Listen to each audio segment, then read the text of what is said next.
Hello everyone, कैसे हैं? I hope आप लोग अच्छे होंगे। मैं प्रतिभा आपका एक बार फिर से स्वागत करती हूं अपने ही परिवार एम सिलेक्शन में।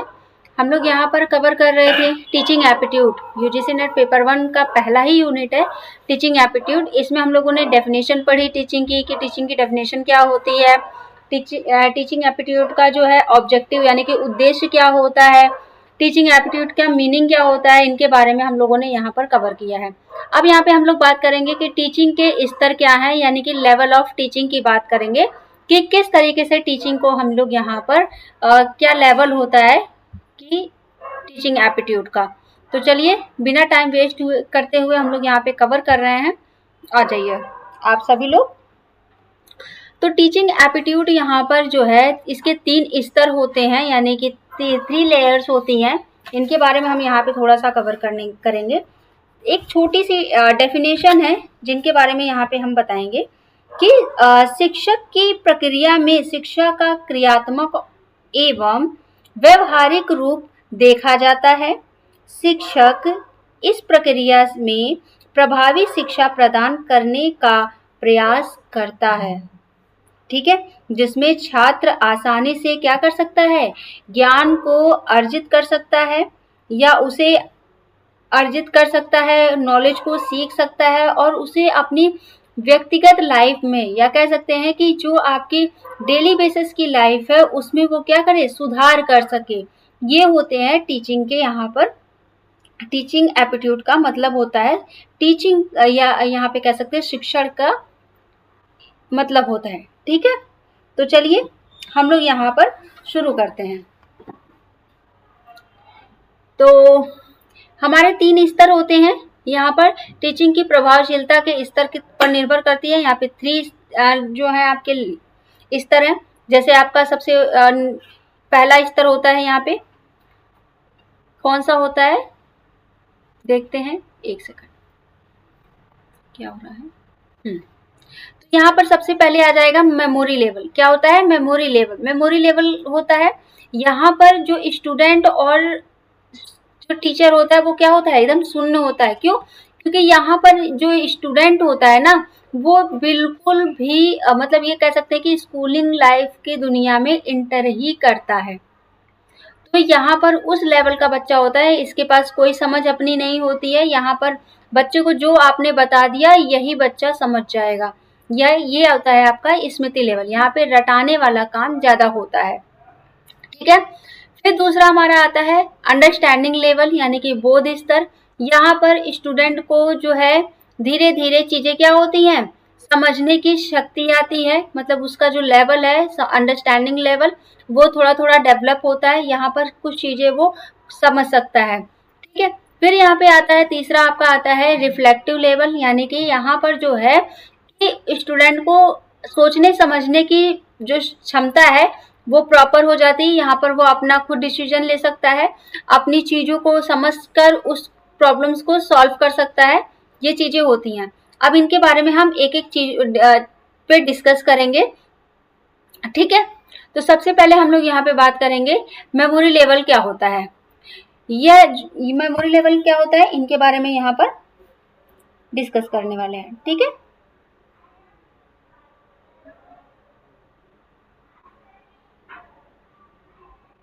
चलो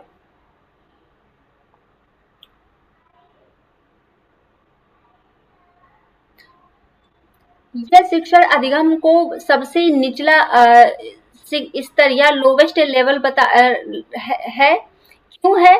क्योंकि यहाँ पर जो है शिक्षण जो भी यहाँ पर यानी कि टीचिंग जो होती है वो क्या होती है, 0 लेवल से स्टार्ट की जाती है। आपने देखा होगा, अगर हम यहाँ पे एग्जाम्पल की बात करें तो नर्सरी, प्री नर्सरी, केजी आपने देखा होगा फर्स्ट से, यानी कि अगर हम इस स्कूली दुनिया की बात करें तो यहाँ पर बच्चा कैसा आता है, यहाँ पर उसे कोई भी समझ नहीं होती है, कुछ भी नहीं होता।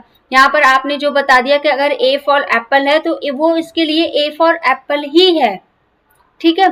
तो यहाँ पर क्या होता है, बच्चों को हमें सिखाना पड़ता है, रटाना पड़ता है। तो ये हमारा क्या होता है, सबसे निचला स्तर होता है। क्या होता है, सबसे लोवेस्ट लेवल होता है, ठीक है।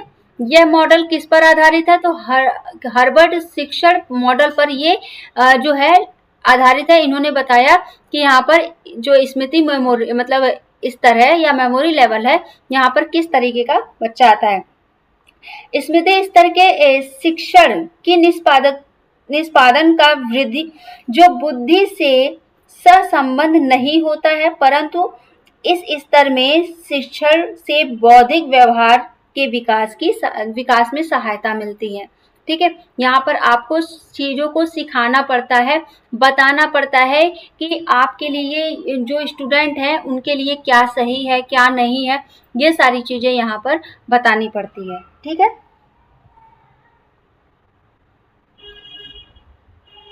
चलो फिर यहाँ पर आता है फोकस। यहाँ पर किस पे फोकस होता है, छात्र बिना सोचे समझे विषय सामग्री को रट लेते हैं, तो इस पे फोकस होता है कि ये ध्यान दिया जाता है कि वो क्या उनको रटना है, क्या समझना है, क्या पढ़ना है, ये चीजें एक शिक्षण में यानी कि एक शिक्षक जो है वो स्टूडेंट पर ये चीजें ध्यान देता है कि आपको क्या पढ़ाना है, क्या बच्चों को देना है पढ़ाने के लिए या उसको रटने के लिए, ये सारी चीजें यहाँ पर फोकस होती हैं कि मतलब ये चीजें क्या होती हैं, एकदम निगरानी में होती हैं कि हाँ इस टाइप पे जो भी बच्चा अगर वो गलत पढ़ रहा है तो वो गलत को ही गलत मानेगा।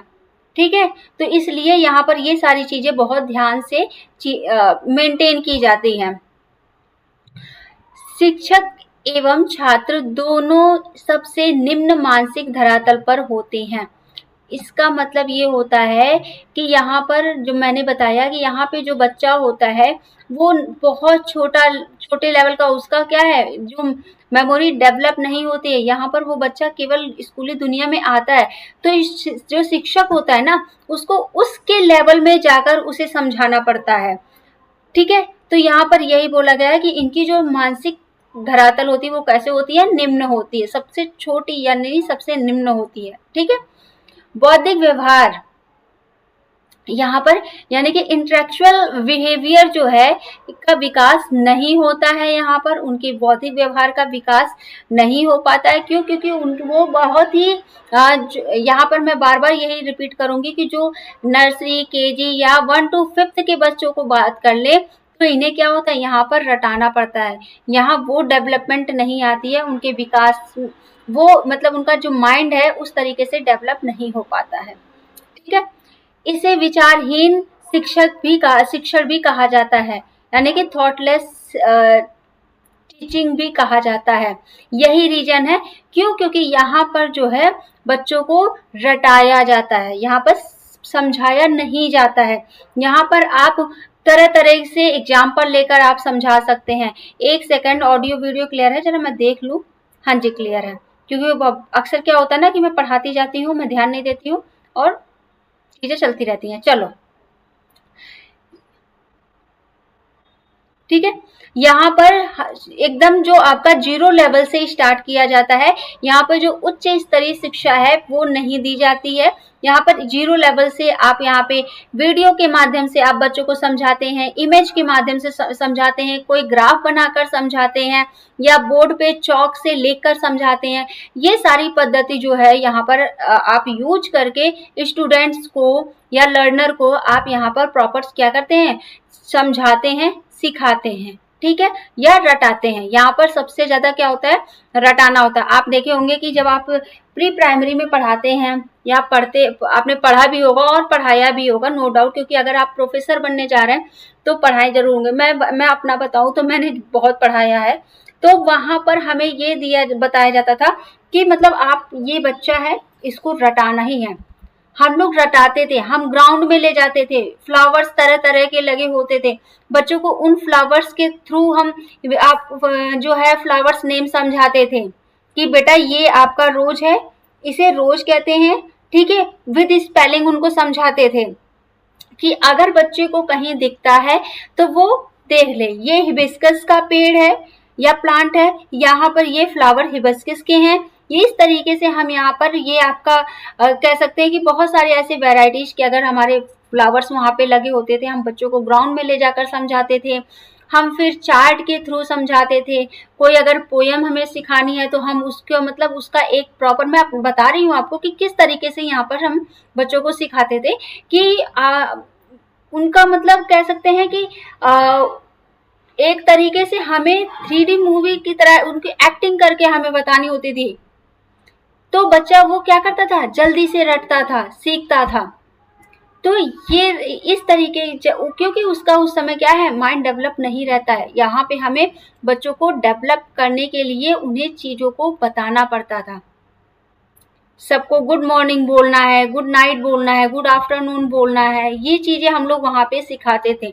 तो यही सेम यहाँ पर भी है कि इस टाइप के बच्चों का डेवलपमेंट यहाँ पर आप रट कर कराएंगे, ठीक है, जो आपका मेमोरी स्तर वाला है, यहाँ पर कह सकते हैं। दूसरा आपका आता है यहाँ पे अंडरस्टैंडिंग लेवल आता है। चलिए, ये एक तरीके से क्विक रिवीजन मान के चलिए, ये जितने भी पॉइंट मैं ऐसे लिख आपके पास आ रहे हैं ना, ये समझिए कि यहाँ पर जो है आपको शॉर्ट नोट्स की तरह ये प्रॉपर आप काम कर सकते हैं। यहाँ पे आप पूरी PDF पाइए, पूरा पढ़िए, और इसको शॉर्ट नोट्स की तरह भी आप यूज कर सकते हैं, लिख सकते हैं। यहाँ पर क्या है, शिक्षण अभिवृद्धि होती है। यहाँ पे ज्ञान का क्या होता है, यहाँ पे अंतरण होता है, यानी कि नॉलेज को क्या किया जाता है, ट्रांसफर किया जाता है। इनका यही उद्देश्य होता है यहाँ पर, ठीक है, यानी कि सर्वांगीण विकास करना, ये उद्देश्य होता है। स्तर कौन सा होता है, यहाँ पे जो आपका मेमोरी, बोध और चिंतन, ये 3 तरीके के स्तर होते हैं। यहाँ पर आपका स्मृति हो गया, स्मृति में आपको पता है कि आपको रटाना होता है। जो बोध वाला होता है, यहाँ पे थोड़ी बहुत अंडरस्टैंडिंग यानी कि समझ की शक्ति उनके स्टूडेंट के अंदर आ जाती है। रिफ्लेक्टिव में यानी कि चिंतन में वो खुद ही इतना उनका माइंड डेवलप हो जाता है कि वो अपनी चीजों को, अपने टास्क को या कोई भी चीज है उसे खुद ही समझ कर उसका आंसर निकाल सकते हैं, ठीक है। अब यहाँ पे ये आपका आ गया सेम वही आपका शिक्षण स्तर।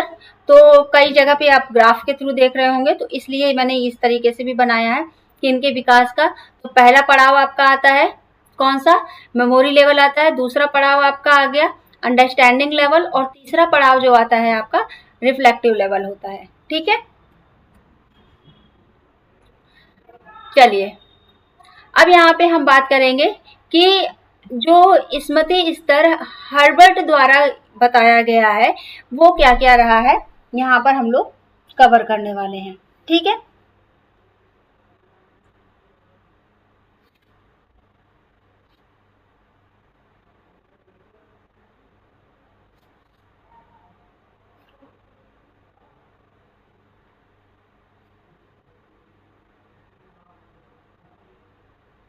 चलिए, यहाँ पर क्या है, जो स्मृति स्तर में केवल रटने पर बल दिया जाता है, यानी कि हमें क्या है, हमें इस टाइम पे क्या है, केवल रटाने पे जोर दिया जाता है कि हमें ज्यादा से ज्यादा स्टूडेंट को यहाँ पे रटाना है, उन्हें रटाकर पढ़ाना है, ठीक है। ये आपका पहला वो होता है। फिर इसके बाद ये सबसे निचला मानसिक स्तर होता है, ये आप समझ लीजिए। क्यों होता है, क्योंकि यहाँ पर जो है स्टूडेंट जो होता है वो 0 से स्टार्ट कर मतलब अपनी स्कूली लाइफ में प्रवेश करता ही है, ठीक है। तो ये स्तर हो, इसीलिए इसको निचला स्तर कहा जाता है। फिर यहाँ पर बात करें तो यहाँ पे क्या है, तथ्यों का प्रत्यास्मरण, यानी कि जो भी फैक्ट आप यहाँ पे सामने रख रहे हैं वो किस तरीके से, अभी जैसे मैंने आपको बताया, एग्जाम्पल दिया कि यहाँ पर हम बच्चों को जब पढ़ाते थे तो मैं ग्राउंड में लेकर जाती थी, वहां पे तरह तरह के फ्लावर्स लगे होते थे, है ना, उनको बताती थी कि ये इस तरीके का फ्लावर है, ये इसका प्लांट है। तो इस तरीके से मैं बच्चों को समझाती थी। तो यहाँ पर क्या है, ये फैक्ट ही तो मैं दे रही हूँ, तो ये इसका करना है। फिर यहाँ पर बिना सोचे समझे, यानी बिना सोचे समझे यहाँ पर जो है क्या है, कोई चीज यूज नहीं करनी है। आप बच्चों को यहाँ पर जो है आप प्रॉपर तरीके से एक प्रॉपर प्लानिंग करके ही आप यहाँ पे उनके साथ जो भी सिलेबस, जो भी कैरिकुलम आपका है उसको प्रॉपर प्लानिंग करके आप यहाँ पे बच्चों को आप सिखा सकते हैं, क्योंकि यहाँ सिखाया जाता है। यहाँ पर आपको कुछ भी उठा के नहीं दे सकते हैं, क्योंकि यहाँ पे जो बच्चा होता है, आप जैसे बच्चों को गाइड करेंगे वैसा ही यहाँ पर वो सीखता है। तो यहाँ पर क्या है, प्रॉपर प्लानिंग के साथ यहाँ पर आप प्रेजेंट करते हैं, ठीक है। अब यहाँ पे हम बात कर ले तो यहाँ पे इन्होंने बताया कि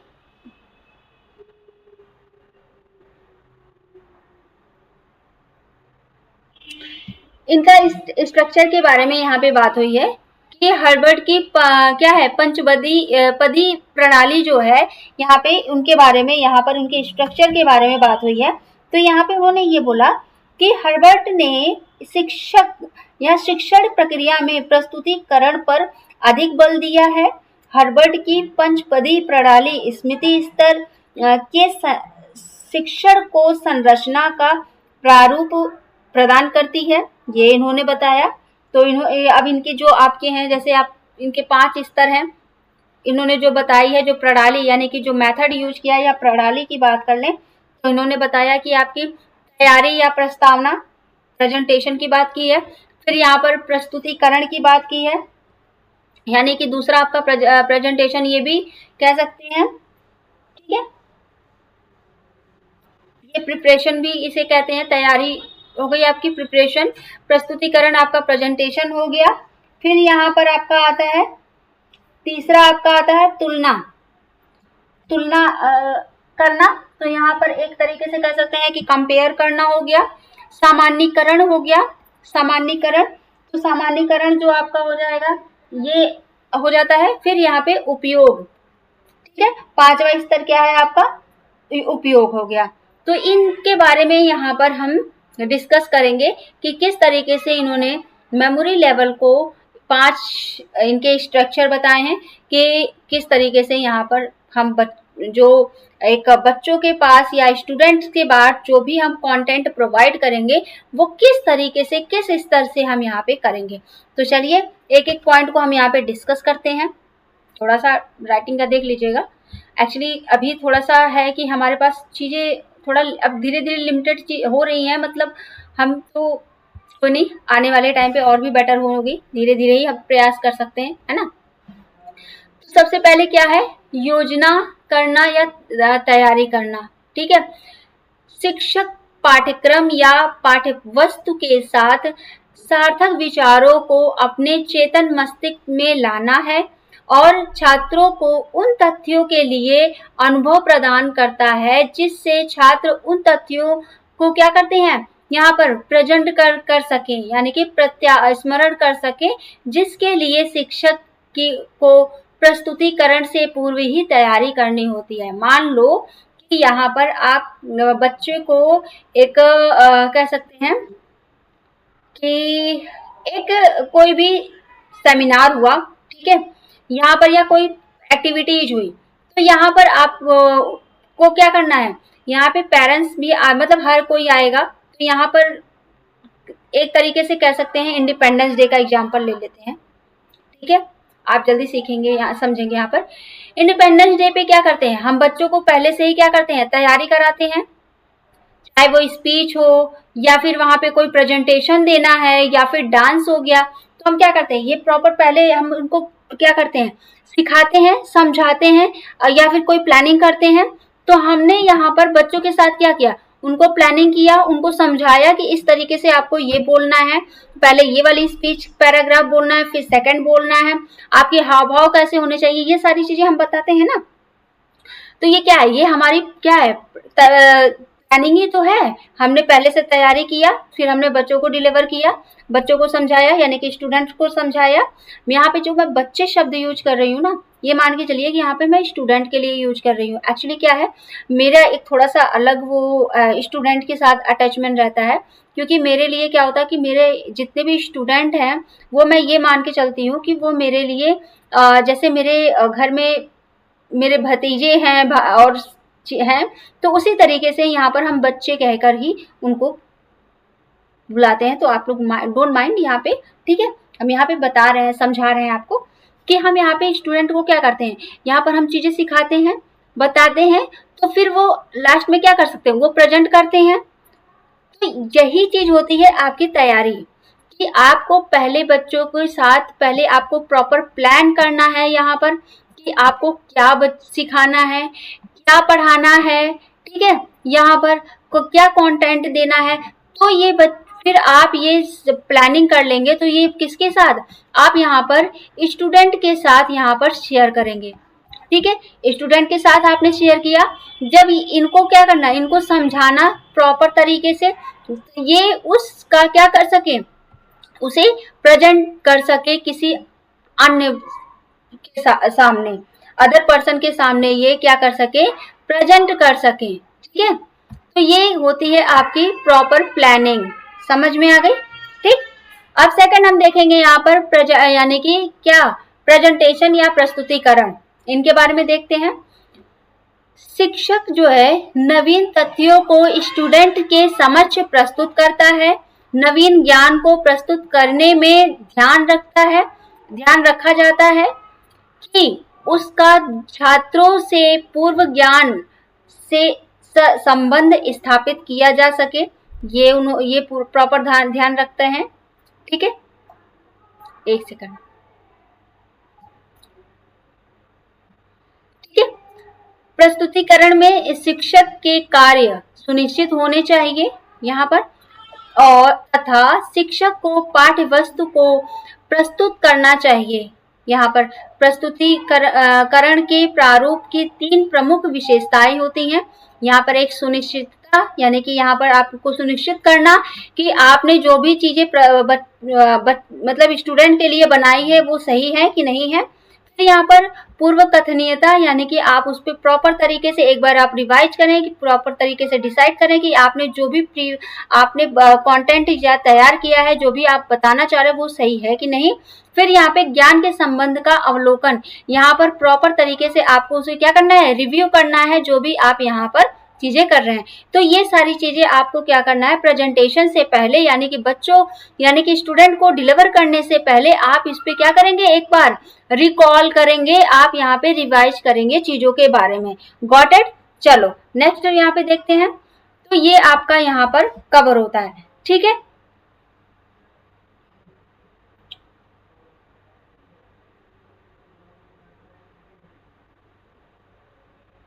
ओके, एक सेकंड। चलो, अच्छा, यहाँ पर कुछ चीजें हम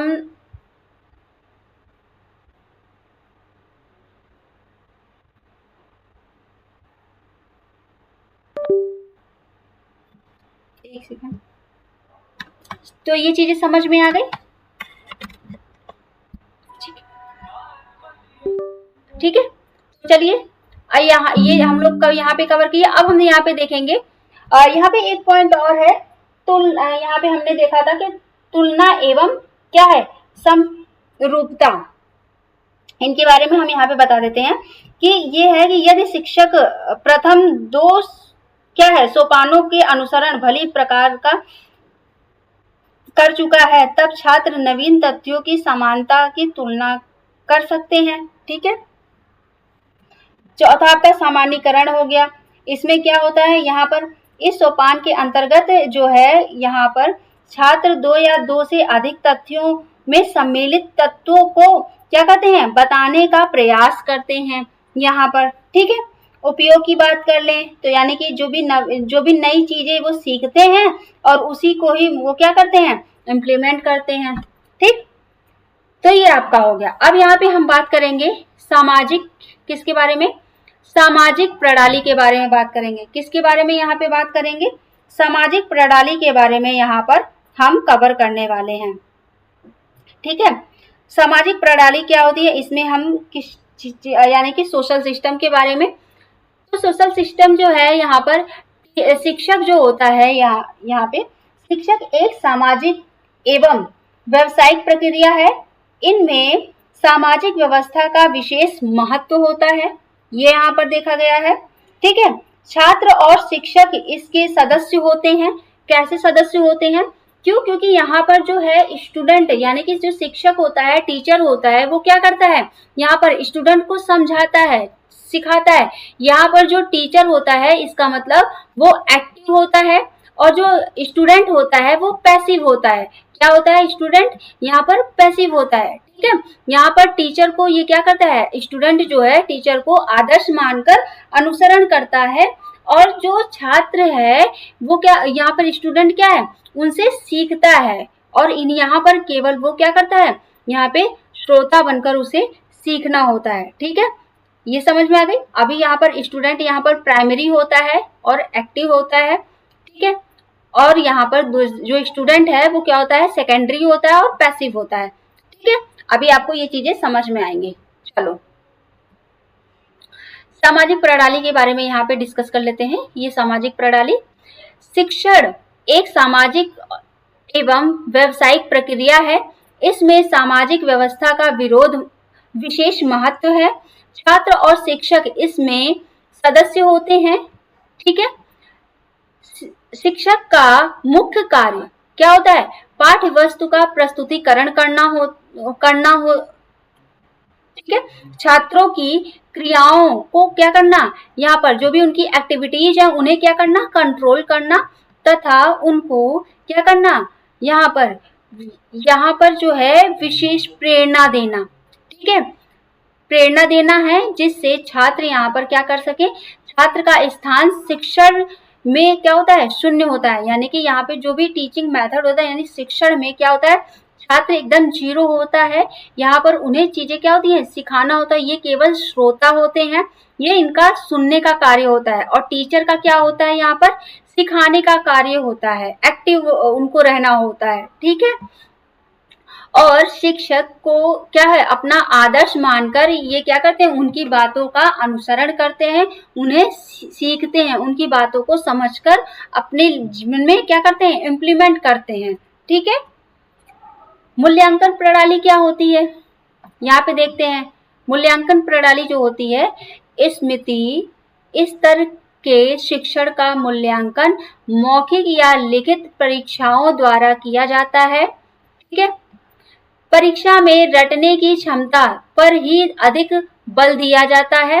इसके लिए जो है वस्तुनिष्ठ परीक्षण में व्यवस्था है, व्याख्या स्मरण होने वाले पदों एवं अन्य संबंधी पदों आदि का क्या होता है, प्रयोग किया जाता है। ठीक है, तो ये अभी हम लोगों ने पढ़ा किसके बारे में, बोध स्तर जो आपका है, स्मृति स्तर यानी कि मेमोरी लेवल के बारे में हम लोगों ने यहाँ पे डिस्कस किया। अब ये जो हमारा पार्ट है दूसरा, ये कौन सा है, ये है आपका बोध स्तर, यानी कि इसकी अगर हम बात करें तो ये आपका है अंडरस्टैंडिंग लेवल। ठीक है, अभी हम लोगों ने पढ़ा मेमोरी लेवल। ठीक है, अब हम लोग यहाँ पर क्या पढ़ेंगे, अंडरस्टैंडिंग लेवल पढ़ेंगे, यानी कि बोध स्तर के बारे में यहाँ पर पढ़ेंगे। ठीक है, चलो बोध स्तर क्या होता है यहाँ पे देखते हैं। शिक्षण अधिगम का यह स्तर स्मृति स्तर से क्या होता है, थोड़ा ऊंचा होता है। कह सकते हैं क्या होता है, थोड़ा सा ऊंचा होता है। क्यों, क्योंकि यहाँ पर स्टूडेंट को जो है वो थोड़ा सा क्या है, यहाँ पर उनको रटाने की जगह पर उन्हें समझाया जाता है। क्या किया जाता है, उन्हें समझाया जाता है, उन्हें फैक्ट बताया जाता है, उन्हें में धीरे धीरे वो क्या होती है, समझने की क्षमता विकसित हो जाती है, डेवलप हो जाता है उनका माइंड थोड़ा, तो वो अच्छी तरीके से उसे समझ सकते हैं। उस समय आप फैक्ट आप जब समझाएंगे तो उनकी क्यूरियोसिटी और क्या होती है, उनके अंदर क्यूरियोसिटी आती है जानने के लिए कि ये चीजें क्या हैं, इसका मतलब क्या होता है। तो मतलब यहाँ पर कह सकते हैं कि जो स्टूडेंट और टीचर है, इसका जो संबंध है, ये कह सकते हैं कि इनका इक्वल होता है, क्योंकि टीचर जो है यहाँ पर समझे तो फैक्ट बताकर स्टूडेंट को क्या करता है, रटाने की जगह उन्हें समझाने का प्रयास करता है। ठीक है, इस स्तर की शिक्षा से बच्चों के मानसिक शक्तियों का विकास के अवसर स्मृति स्तर से क्या होते हैं, अधिक होते हैं। अतः इस स्तर पर छात्रों को मूल अवधारणाओं का ज्ञान प्रदान किया जाता है जिसका व्यवहारिक जीवन में उपयोग हो। ठीक है, इस स्तर पर छात्रों को किसी अन्य व सिद्धांत की जानकारी देने के साथ उनके व्यवहारिक उपयोग को भी बताया जाता है कि जो भी यहाँ पर इम्प्लीमेंट हो रहा है, जो भी बताया जा रहा है, वो कैसे आप अपने जीवन में इसे अप्लाई कर सकते हैं। ठीक है, ये सारी चीजें यहाँ पर बताई जाती हैं। इस प्रकार इस स्तर पर केवल ज्ञान के बल पर न देकर उनको पूर्ण बोध पर बल दिया जाता है। मतलब यहाँ पर रटाने की जगह पर उनको क्या है, उनको उनके समझाने, उनको अंडरस्टैंड करने के लिए, यानी कि समझाने पर ज्यादा से ज्यादा क्या किया जाता है, बल दिया जाता है। ठीक है, इससे छात्रों को भी ज्ञान प्राप्त क्या है, जिससे छात्र जो भी ज्ञान प्राप्त करे उससे समझ सके और उसको क्या करें, व्यवहारिक जीवन में उपयोग कर सके। ये यहाँ पर बताने की बात की जा रही है। आई बात समझ में? तो ये पूरा इसी पर ही है। इस स्तर में शिक्षण के लिए यह आवश्यक है कि इससे पूर्व स्मृति स्तर पर शिक्षण हो चुका हो। इसके बिना बोध स्तर शिक्षण सफल नहीं होगा। यहाँ पर जो है आपका स्मृति स्तर जरूरी है आना। आप जब छत पे चढ़ते हैं तो क्या आप पहली जो सीढ़ी होती है, पहला स्टेयर होता है, उसे क्या छोड़ देते हैं? तो डायरेक्ट आप छत पे चले जाते हैं? नहीं, आप क्या करते हैं, आप यहाँ पर स्टेप बाय स्टेप इस तरीके से चलते हैं ना। तो यही कहने का मतलब है कि यहाँ पर अगर आपको अंडरस्टैंडिंग लेवल को समझना है, इसको जानना है, मतलब इस पे जानना है, तो आपको यहाँ पर मेमोरी लेवल से गुजरना होगा। ठीक है। अब इनके भी कुछ मॉडल है यहाँ पर, बोध स्तर के यहाँ पे मॉडल हैं, इनके बारे में यहाँ पे कवर करेंगे। तो इनके जो है यहाँ पर मॉरिसन ने बोध स्तर में शिक्षण मॉडल को 4 चरणों में क्या किया है, प्रस्तुत किया है, जिनका विवरण इस प्रकार है। तो सबसे पहले यहाँ पर उन्होंने बताया उद्देश्य। क्या बताया? उद्देश्य की बात की है। तो मॉरिसन के मॉडल का उद्देश्य बोध स्तर पर शिक्षण कार्य पूर्ण करना है। इसमें शिक्षण की क्रियाओं द्वारा बच्चों को रटने पर ही बल नहीं दिया जाता है, क्योंकि यहाँ पर उनको क्या किया जाता है, उन्हें अपितु पाठ वस्तु के समझ पर अधिक बल दिया जाता है।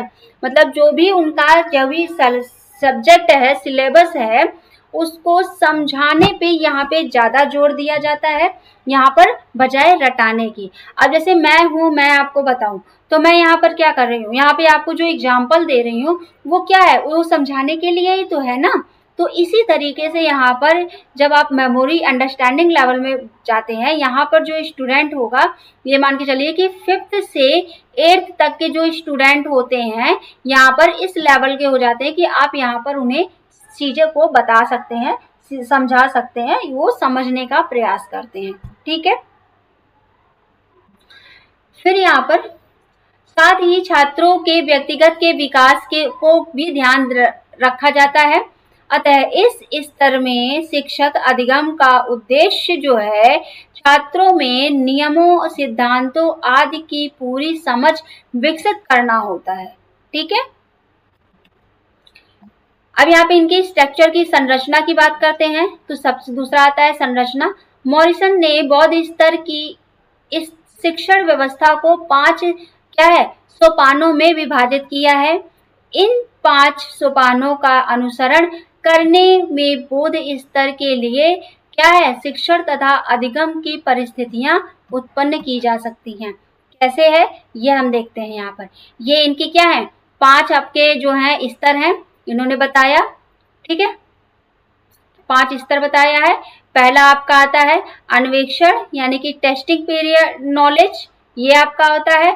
दूसरा आता है प्रस्तुतिकरण, यानी कि टीचर प्रेजेंट स्मॉल यूनिट। यहाँ पे जो भी यहाँ पे टीचर प्रेजेंट करेगा वो क्या करेगा, यहाँ पर छोटी छोटी यूनिट्स यहाँ पर चीजों को कवर करके उसे प्रेजेंट करेगा समझाने के लिए। तीसरा है आपका अनुकूलन, जो है आपका क्या है, परिपाक। ठीक है। फिर आपका यहाँ आता है व्यवस्था, यहाँ पे स्ट्रक्चरिंग द नॉलेज यहाँ पे आ जाती है आपकी, किस तरीके से आप ये एक एक पॉइंट को अभी यहाँ पे कवर करेंगे। पांचवा आपका आता है वर्णन, यानी कि प्रेजेंटिंग जो है आपके ओन वर्ड्स, यानी कि आप अपने शब्दों में इस चीजों को, जो भी यहाँ पर प्रिंसिपल हो या कोई डेफिनेशन हो या फिर कोई फैक्ट हो, उसको अपने लैंग्वेज में कैसे समझाते हैं। जैसे मैं आपको यहाँ पर समझाती हूँ, यही चीज है कि आपको यहाँ पे सबसे इम्पोर्टेंट रोल जो होता है वर्णन, यानी कि आप अपनी लैंग्वेज में किस तरीके से समझाते हैं। ठीक है। तो चलिए एक एक चीजों को हम लोग यहाँ पे देखेंगे। सबसे पहले हम यहाँ पे बात करेंगे किसकी, अन्वेक्षण की बात करेंगे। यहाँ पर किसकी, अन्वेक्षण की बात करेंगे। ठीक है। इस सोपान में निम्नलिखित क्रिया सम्मिलित की जाती हैं। पहले आपका आता है पूर्व ज्ञान। क्या आ जाएगा, पूर्व ज्ञान का परीक्षण, यानी कि विद्यार्थियों के पूर्व ज्ञान का पता लगाने के लिए प्रश्न पूछे जाते हैं। आप यहाँ पे क्या करेंगे, मैं आप इवन अभी भी है चीज़ों को, जैसे मैं यहाँ पर मैं अपने थोड़ा सा अभी मैंने हाइड रखा है अपने बारे में। बहुत जल्दी मैं अपने बारे में भी आप लोगों के साथ लाइव में डिस्कस करूंगी, तो आपको पता चलेगा कि अगर मैं यहाँ पे इस लेवल की पे यहाँ पे आपको पढ़ा रही हूँ, अभी मैं अपना फेस भी नहीं दिखा रही हूँ, केवल थंबनेल पे जा रहा है चीजें, तो कुछ रीजन होगा कि मैंने अभी हाइड कर रखा है। तो बहुत जल्दी आप लोगों को सरप्राइज भी मिलने वाला है, तो टेंशन ना लीजिए।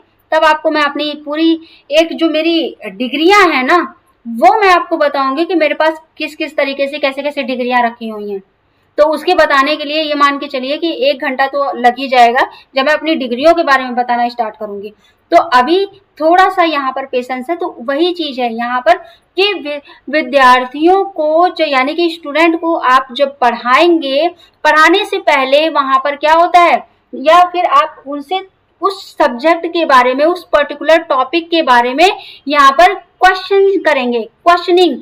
तो क्वेश्चनिंग से ये पता चलता है कि जो स्टूडेंट यहाँ पर बैठा है उसका लेवल कैसा है, उसको किस तरीके से हमें समझाना है, यहाँ पर ये आपको तुरंत पता चल जाता है। ठीक है, फिर आप यहाँ पर उसको उस तरीके से क्या कहते हैं, परीक्षण यहाँ पे किया जाता है, या कह सकते हैं आप वहां पर उस तरीके से शिक्षा प्रदान करते हैं।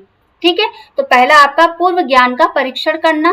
ठीक है, फिर यहाँ पे दूसरा आपका आता है दूसरा पाठ्य वस्तु का विश्लेषण, यानी कि शिक्षक पाठ्य वस्तु का विश्लेषण करके उसके अवयवों को क्रमबद्ध एवं तर्कपूर्ण ढंग से व्यवस्थित करता है। इस संदर्भ में ध्यान रखा जाता है कि पाठ्य वस्तु का क्रम मनोवैज्ञानिक दृष्टि से वैध हो, यानी कि यहाँ पे जो भी सब्जेक्ट, जो भी आप सिलेबस यहाँ पे रख रहे हैं वो प्रॉपर तरीके से यहाँ पर क्या हो, वैलिड हो।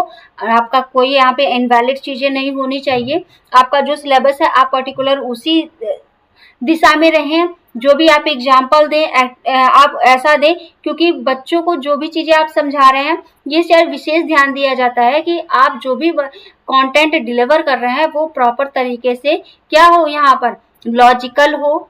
ठीक है, और सीक्वेंसिंग हो, अरेंजमेंट उसका सही हो, ताकि जब बच्चों के पास जाए तो वो क्या हो, वो उन्हें क्या है, डिफिकल्ट ना कर सके, मतलब कह सकते हैं कि प्रॉब्लम क्रिएट ना कर सके, और इजी तरीके से वो उसे अंडरस्टैंड कर सके। Got it. नवीन पाठ्यवस्तु की प्रस्तुति की योजना, यह शिक्षक निश्चित करता है कि नवीन पाठ्यवस्तु की इकाइयों को किस प्रकार प्रस्तुत किया जाए। जो भी नई यानी कि जो भी नया सिलेबस है उसे किस तरीके से, या नया टॉपिक है या नया सब्जेक्ट है उसे किस तरीके से यहाँ पर प्रेजेंट करना। तो यहाँ पर वो आप डिपेंड करता है एक टीचर के ऊपर कि वो किस तरीके से यहाँ पर प्रेजेंट कर सकता है। ठीक है, यहाँ पे पीपीटी के माध्यम से, यहाँ पर क्रिएटिव, अब जैसे मान लो देखो यहाँ पे मैंने थ्योरी भी लिया है और यहाँ पे इस तरीके से मैंने आपको समझाने के लिए कुछ पॉइंट भी बना रखे हैं।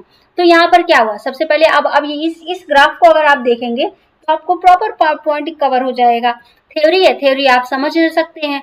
तो ये होता है कि आप किस तरीके से स्टूडेंट के सामने आप उसको प्रेजेंट कर रहे हैं, अट्रैक्टिव कर रहे हैं, जिससे बच्चा आपसे ज्यादा से ज्यादा एंगेज होकर उसे चीजों को समझ सके। ठीक है, थर्ड आता है आपका प्रेजेंटेशन, यानी कि प्रस्तुतिकरण। यहाँ पर तो प्रस्तुतिकरण देखते हैं कि किस तरीके है। तो पहला आपका यहाँ पे आ जाता है, क्या आएगा यहाँ पे, ये भी आ जाएगा वही नवीन पाठ्य वस्तु का प्रस्तुतिकरण, यानी कि किस तरीके से आप यहाँ पे जो भी आपके नए पाठ्य वस्तु हैं या फिर नया सब सिलेबस है या नया टॉपिक है उसे कैसे कैसे, यानी कि छोटे छोटे टॉपिक यूनिट में आप बांटकर उसे चीजों को क्या करते हैं, प्रेजेंट करते हैं।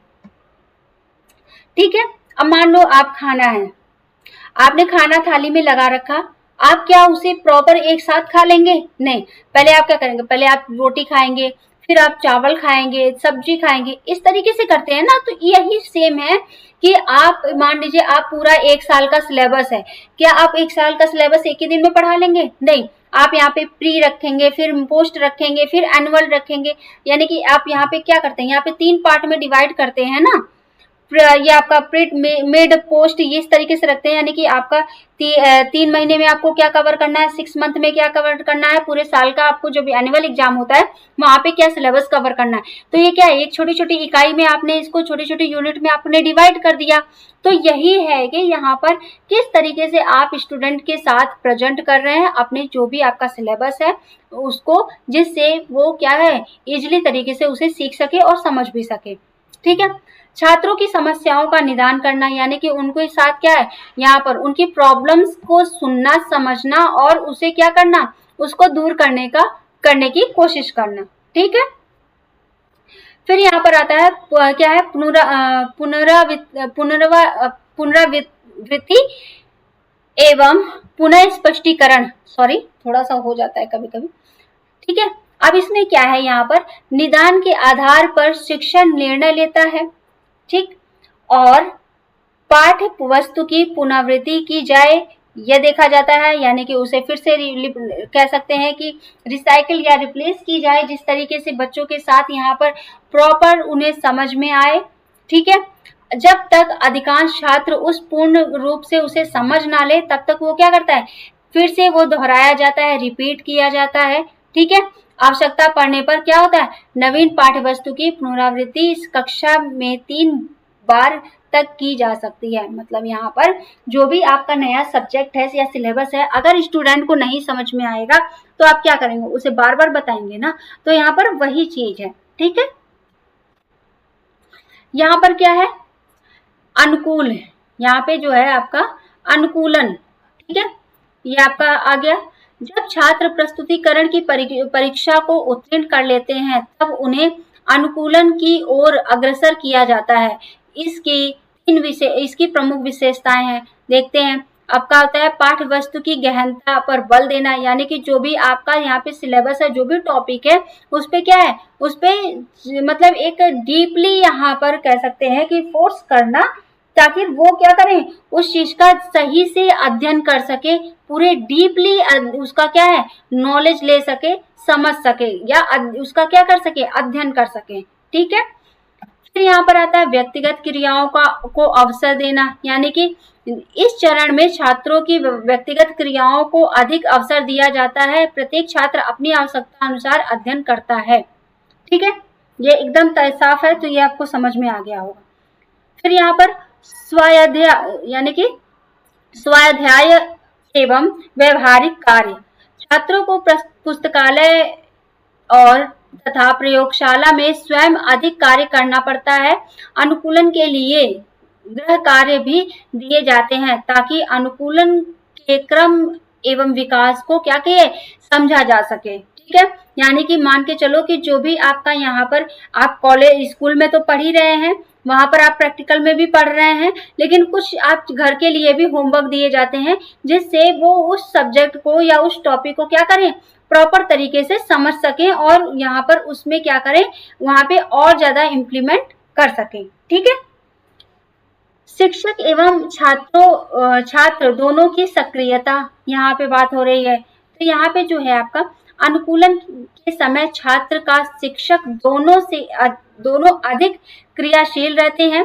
शिक्षक का मुख्य कार्य छात्रों को निर्देश देना और उनकी क्रियाओं का क्या होता है, परीक्षण करना होता है। यानी कि यहाँ पर जो है शिक्षक जो है वो क्या करता है, यहाँ पर जो है छात्र को मतलब एक कह सकते हैं कि उनको एक्टिविटीज तो कराता ही कराता है, प्लस उन्हें होमवर्क भी देता है, उन्हें निर्देश भी देता है और उन पे नजर भी रखे रहता है कि ये प्रॉपर तरीके से सही कार्य कर रहे हैं कि नहीं कर रहे हैं। ठीक है। ये चीज हो गई। तो यहाँ पे आती है बात व्यवस्था की, बात आती है। जब छात्र स्वामित्व परीक्षा, यानी कि जब छात्र स्वामित्व परीक्षा में सफल हो जाते हैं तब अनुकूलन कालांश समाप्त हो जाता है। इसके बाद छात्र व्यवस्था, यानी कि जो है आपका यानी जो क्लास अथवा वर्णन क्लास में प्रवेश करते हैं। ठीक। यह पाठ्य वस्तु की प्रकृति पर निर्भर करता है कि छात्र अनुकूलन के बाद व्यवस्था की ओर अग्रसर हो या वर्णन की ओर हो, ये उन पर डिपेंड करता है। ठीक है। अब देखते हैं इनके बारे में, थोड़ा सा पढ़ते हैं। ये देखो, यहाँ पर भी वही सेम आ गया आपका कि पाठ्य वस्तु का संगठन, यानी कि इस सोपान में छात्र पाठ्य वस्तु को व्यवस्थित रूप से क्या करते हैं, समझता है और उसे संगठित करता है, कलेक्ट करता है। ठीक है।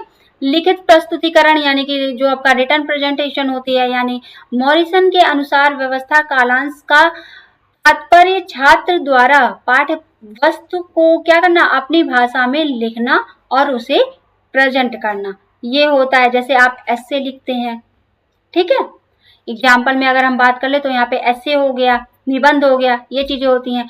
स्वतंत्र पुनः प्रस्तुति, इसमें यह सुनिश्चित किया जाता है कि छात्र पाठ्य वस्तु की प्रमुख इकाइयों को बिना किसी सहायता के लिखित रूप से पुनः प्रस्तुत कर सकता है या नहीं।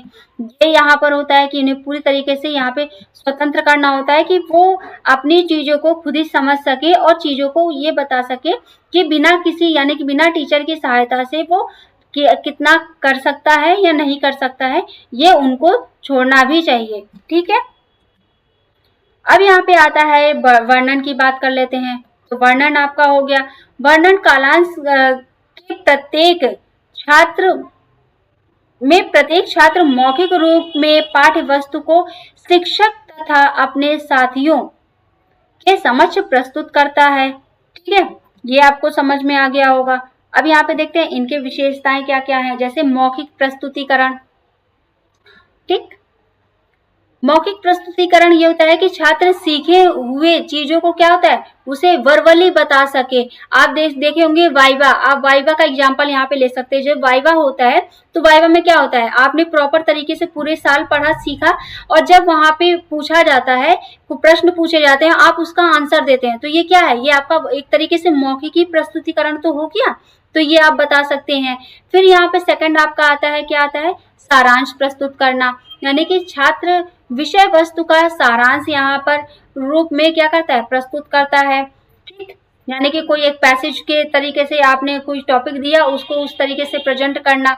दैनिक वर्णन कालांश यहाँ पर आता है। मॉरिसन की योजना के अनुसार प्रत्येक दिन वर्णन कालांश होता है। ठीक है। लिखित में रूप में प्रस्तुतिकरण, यानी कि वर्णन स्तर को, जो भी आपने वहां पे वर्णन किया है, जो भी आपने बताया है, उसको लिखित रूप में प्रस्तुत करना। ठीक है, ये आपका हो गया। अभी हमने क्या पढ़ा यहाँ पे हमने पढ़ा कि जो आपका है कह सकते हैं कि बौद्धिक स्तर यानी कि अंडरस्टैंडिंग लेवल को हमने यहाँ पर कवर किया।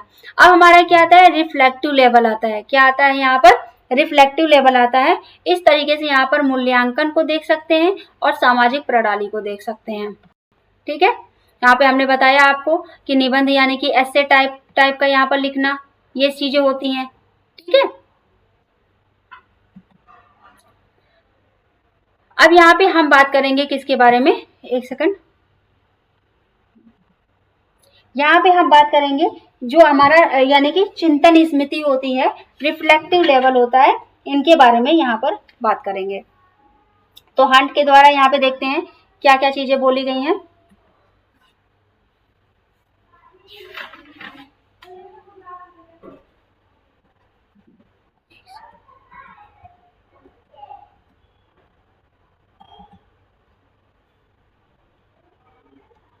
अच्छा, अभी इनके बारे में हम थोड़ा सा यहाँ पे और कवर करने वाले हैं। हाँ सॉरी, यहाँ पे जो हमारा बौद्धिक स्तर में है, सामाजिक प्रणाली है, इनके बारे में है। तो ये भी हमारा एक तरीके से अभी हमने जो आगे पढ़ा तो यही आपका आ गया, सामाजिक प्रणाली क्या होती है, इनके बारे में हम लोगों ने पढ़ा। प्रस्तुतिकरण, सोपान, अनुकूलन, कालांश में परिवर्तन, शिक्षक एवं छात्र की भूमिका, विषय जो अभिप्रेरणा का प्रयोग, ये हमने यहाँ पर कवर किया आगे। ठीक है। मूल्यांकन प्रणाली क्या होती है, यहाँ पर प्रस्तुतिकरण की परीक्षा, यानी कि जो भी आप यहाँ पर प्रेजेंट कर रहे हैं उसकी परीक्षा लेना, उसमें उत्तीर्ण होना आवश्यक होता है। ठीक है। फिर यहाँ पर अनुकूलन परीक्षा यानी व्यवस्था अथवा वर्णन में प्रवेश के लिए अनुकूलन परीक्षा पास करना, ये इम्पोर्टेंट होता है। लिखित परीक्षा है, जो भी आपने यहाँ पर लिखित परीक्षा का भी अधिक महत्व यहाँ पर होता है। ठीक है। मौखिक परीक्षा हो गई। आप यहाँ के पॉइंट आप नोट कर ले, पॉइंट आपके लिए इम्पोर्टेंट है, ये इतना जो आपका है इम्पोर्टेंट आपको पता होना चाहिए। ठीक है। मौखिक परीक्षा, यहाँ पे वर्णन कालांश में मौखिक परीक्षा का प्रयोग किया जाता है। मूल्यांकन का आधार इस प्रकार बोध स्तर के लिए क्या है, विभिन्न सोपानों में मूल्यांकन की क्या है, यहाँ पर आधार, उनको आधार माना जाता है। ये हो गया, ठीक है। तो ये आपका यहाँ पर हमने बोध स्तर भी कवर किया, जो आपका बोध स्तर है था यहाँ पे। अब यहाँ पे बोध स्तर में इसमें मौखिक तथा लिखित परीक्षाओं का प्रयोग होता है, यानी कि बोध स्तर में जो आपका मौखिक और लिखित दोनों परीक्षाओं का प्रयोग किया जाता है। परीक्षण में पाठ्यवस्तु के स्वामित्व को विशेष महत्व दिया जाता है। जैसे यहाँ पर स्मृति स्तर में सफलता के बाद प्रवेश, ये हो गया। सोपानों का क्या है, समुचित अनुसरण, यानी कि बोध स्तर के सभी सोपानों का क्रमबद्ध व सुनिश्चित ढंग से अनुसरण किया जाए, ये हो गया। अलग सोपान में सफलता के आधार पर प्रवेश, विभिन्न सोपानों की परीक्षाओं में सफल होने पर ही अलग सोपान में प्रवेश किया जा सकता है, ठीक है।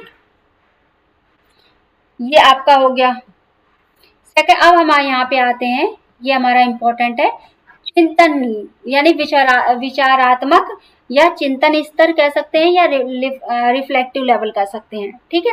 हंट ने क्या बोला है, यहाँ पे देखते हैं कि चिंतन मानव विकास का एक महत्वपूर्ण पद है, इन्होंने बताया।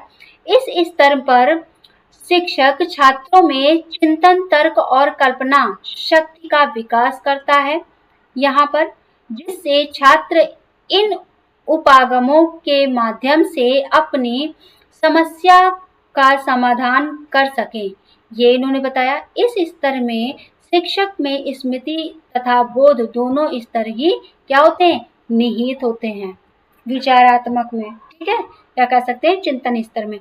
अब इनकी विशेषताएं हैं, यहाँ पर देख लेते हैं। शिक्षण का सर्वोत्तम स्तर क्या होता है, शिक्षण, यह शिक्षण का सर्वोत्तम तथा पूर्णतः विचार प्रधान स्तर माना जाता है। समस्या समाधान पर बल देना, यहाँ पर छात्र अपनी अभिव्यक्ति, धारणा, विचार, मान्यता और ज्ञान के आधार पर क्या करता है, तर्क एवं विचार करते हुए समस्याओं का समाधान खोजते हैं। यहाँ पे इस लेवल के, यहाँ पे स्टूडेंट इस लेवल का हो जाता है कि वो अपनी चीजों को खुद प्रेजेंट करने के लिए परिपक्व होता है, यानी कि वो इतना सक्षम हो जाता है कि वो अपने, अगर कोई चीज है, मान लो कि आप जैसे मान लो यूजीसी नेट का एग्जाम देने जा रहे हो, तो आप यहाँ पर किस लेवल पे हो, आप यहाँ पे चिंतन लेवल पे कह सकते हैं, रिफ्लेक्टिव लेवल पे है, कि आप यहाँ पर इस लेवल के हैं कि आप अपनी चीजों को समझकर और यहाँ पर उस पे क्या कर सकते हैं, उसका समाधान ढूंढ सकते हैं। एक लाइन में इसका आंसर ये है, ठीक है। नवीन ज्ञान की खोज, यहाँ पे बात कर लें। इस स्तर पर छात्र नवीन ज्ञान की खोज करते हैं और स्वयं सीखने की प्रक्रिया को सक्रिय रखते हैं या रहते हैं, ठीक है। उत्पादक एवं सृजनात्मक स्थिति, इसमें निर्माण, खोज, शोध और सृजन के विशेष महत्व दिया जाता है, ठीक। फिर यहाँ पर आता है स्वप्रेरित अधिगम आ गया आपका। इसमें क्या है, छात्र स्वयं रुचि लेकर स्वेच्छा से चिंतन, मनन, तर्क और कल्पना करते हुए समस्या का समाधान करते हैं। आत्मविश्वास एवं सक्रियता का विकास करना है, इसमें सबसे ज्यादा स्टूडेंट का आत्मविश्वास और सक्रियता बनी रहती है, क्योंकि वो प्रॉपर तरीके से यहाँ पर एक्टिव होते हैं, ठीक है। फिर यहाँ पे आता है आपका बौद्धिक एवं सृजनात्मक विकास।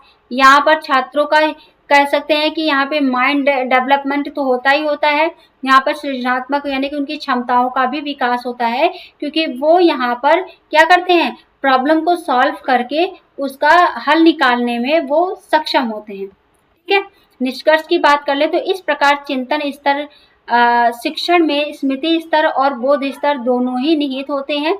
यह छात्रों और उच्च स्तरीय चिंतन की समस्या समाधान क्षमता का विकास करते हैं, ठीक है। ये हो गई इनकी, ये आपका क्या है, यहाँ पे मान लो कि ये आपकी प्रॉब्लम्स है, ये आपकी प्रॉब्लम है, तो आपको प्रॉब्लम हुई, आपने ये समस्या आ गई आपको, तो इस समस्या से क्या है, इसका समाधान आपने निकाला और अपने लक्ष्य की तरफ निकले। तो यहाँ पर आप उस लेवल के हो गए हैं कि आप यहाँ पे उस समस्या का क्या करते हैं, समाधान निकाल सकते हैं, ठीक है। सामाजिक प्रणाली और क्या है यहाँ पर मूल्यांकन प्रणाली।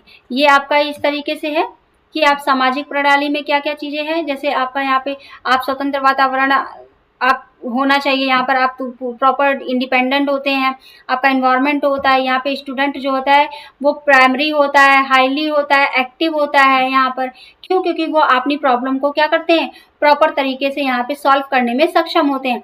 टीचर यहाँ पर सेकेंडरी होता है, एक्ट्स होता है, ठीक है, या गाइड कह सकते हैं। इस तरीके से होता है कि वो थोड़ा गाइड करता है, लेकिन यहाँ पे स्टूडेंट जो है वो प्राइमरी होता है और एक्टिव होता है, ठीक है। बेस्ट मेथड इनका होता है कि जैसे कोई सेमिनार करना और यहाँ पर या डिबेट, यानी कि जो भी आप यहाँ पे ग्रुप डिस्कशन कर रहे हैं सेमिनार में, वहाँ पे आप प्रॉपर तरीके से क्या कर रहे हैं, अपनी चीजों को प्रेजेंट कर रहे हैं, ये चीजें होती हैं। मूल्यांकन पे यहाँ पे आ गया डिफिकल्ट हो, यानी कि ऑब्जेक्टिवली जो आपका टेस्ट होता है, इस तरीके से आप यहाँ पे मूल्यांकन कर सकते हैं। ऐसे टेस्ट हो गया यहाँ पर, हैवली यहाँ पे प्रिपेयर्ड जो कह सकते हैं, ठीक है। मेजर करना यानी कि जो आपकी अभिवृद्धि होती है, बेनिफिट्स हो गए, तो ये आपके उनके क्या होते हैं, यहाँ पे जो बेनिफिट्स हो गए, यानी कि क्रिएटिव प्रॉब्लम्स को क्या करते हैं, सॉल्विंग स्किल, यानी कि जो भी आपकी प्रॉब्लम्स को आप यहाँ पे सॉल्व कर रहे हैं, तो वो जो सॉल्व करने के टाइम का जो आपकी नॉलेज है वो क्या है, वो आपकी स्किल को और क्या करती है, डेवलप करती है। तो ये आपका यहाँ पर हो गया, ठीक है।